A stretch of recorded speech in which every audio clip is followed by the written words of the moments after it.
Washifa Cotton Video. ছোটবেলায় মনে করতাম ম্যাডামরা স্যারের বউ। পৃথিবীতে দেশ হয়েছে দুইটা, একটা হইলো বিদেশ আর একটা হইছে বাংলাদেশ। শেখ হাসিনা জামাই শেখ মুজিব যে ধারণাগুলো ছিল ছোটবেলায়, বিদেশ মানে আকাশ, হুজুর্গ বাড়িঘর কিচ্ছু নয়, তারা কাছারিতেই থাকে। বিয়ে হইলে এমনি এমনি বাচ্চা হয়ে যায়। এমন একটা প্রশ্ন করো যেটার উত্তর গুগলও দিতে পারবে না। ঘর জামাই থাকার সময় যদি বউ অন্য কারোর সাথে পালিয়ে যায় তাহলে শ্বশুর বাড়ি থেকে কি বের করে দিবে? এই যে তুমি একটা কথা কইলে ভাই, কালো কাককে যদি কাউয়া বলা হয় তাহলে সাদা কাককে কি বলবে? ফালতু কথা একদম কবি না। ডিমের হলুদ অংশের নাম যদি কুসুম হয় তাহলে সাদা অংশের নাম কি?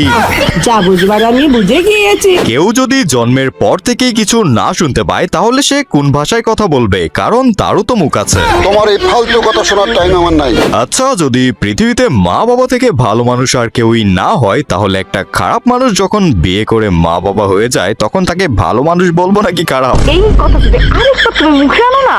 ভাই পাদমারা যদি কোনো আর্ট হয়ে থাকে তাইলে আমার বন্ধু হইলো দুনিয়ার সবচেয়ে বড় আর্টিস্ট। না মানে আমার একটা ফ্রেন্ড আছে, হের পাদমারার এবিলিটি দেখলে রে ভাই তুমি ভয় পাইয়া যাইবা। যখন যেমনে যেই রকম অবস্থায় হে পাততে পারে। ঘুরতে গেছো পাইতে দিছে, এসি বাসে পাইতে দিছে, খাইতে বইছো পাইতে দিছে, সারাক্ষণ খালি প্যাপুম প্যাপুম পাততেই থাকে। আর আমি বুঝি না এত পাদে হে পাদে কেমনে? ওর যেমনে ওর গলার মধ্যে পানি জমা করে রাখা দেয়, ওই মাঙ্গেন্নাতে হের পেটের মধ্যেই পাত জমা করে রাখা দেয়। এইটা দিকে ডোনাল্ড ট্রাম্পও হের পিছে পড়ে গেছে। ভাই ভাই তোমরা হয়তো আমার কথা বিশ্বাস করবা না, বাট এই মাঙ্গেন্নাতে খালি পাত পেটের মধ্যে স্টোর করতে পারে না, ওই যেখানে যতটুকু দরকার ঠিক ততটুকু নির্দিষ্ট পরিমাণ পাত মারে, যাতে আরো বেশিক্ষণ ধরে পাত মারতে পারে। এর যাতে স্টোরেজ না শেষ হয়ে যায়। আস্তে জোরে পাতলা ভিজা তরল সব ধরনের পাত মারতে পারে। ভাই হে পাদরে পাদের মতন ইউজ করে না, সুপার পাওয়ারের মতন ইউজ করে। অ্যাভেঞ্জারও হের পাওয়ার দিকে হেরে টিমে নিতে যায়। এন্ড হের এই সকল অলৌকিক ক্ষমতার লাইগারে ভাই আমরা ভুলেও হের লগে লাগতে যাই না, কারণ হে যদি একবার রাইগা মাইগা হের ব্যালাস্টিক মিসাইলটা একবার তোমার দিকে যদি ছাড়ে তাইলে তুমি তোমার 14 গোষ্ঠী, তোমার বন্ধু বান্ধব এবং ওই এলাকার 10 কিলোমিটার ব্যাপী যত এলাকাবাসী আছে সবাই গন্ধেই মরে যাবো। মানে কত পরিমাণ বিষাক্ত একটাবার চিন্তা করো। আমি রে ভাই ভয়ে ভয়ে রইছি। বাই এনি চান্স হে যদি টের পাওয়া যায় যে এই ভিডিওটা আমি হের উপরে বানাইছি তাইলে রে ভাই এইটাই আমার জীবনের শেষ ভিডিও। পরের দিন সকালে সূর্য আর আমি দেখতে পারবো না। তো যাই হোক, এই ছিল আমার পাদরা ফ্রেন্ডের কাহিনী। তোমাদের গ্রুপেও যদি এমন ডেঞ্জারাস পাদরা টাইপের ফ্রেন্ড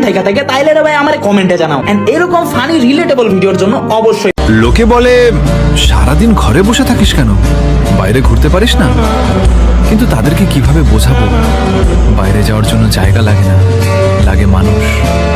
না আছে আড্ডা দেওয়ার মতো বন্ধু, না আছে ফোন করে বলার মতো কেউ চল একটু বাইরে যাই।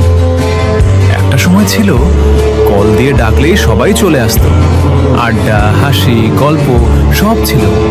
আর এখন সবাই ব্যস্ত নিজের নিজের জীবনে, আর আমি ঘরের ভেতর বসে পুরনো কথাগুলোই ভাবি। বাইরে যাওয়া কঠিন না, কঠিন হচ্ছে একাই যাওয়া। আমার বউকে আমার বন্ধুর হাতে তুলে দিলাম। কেন?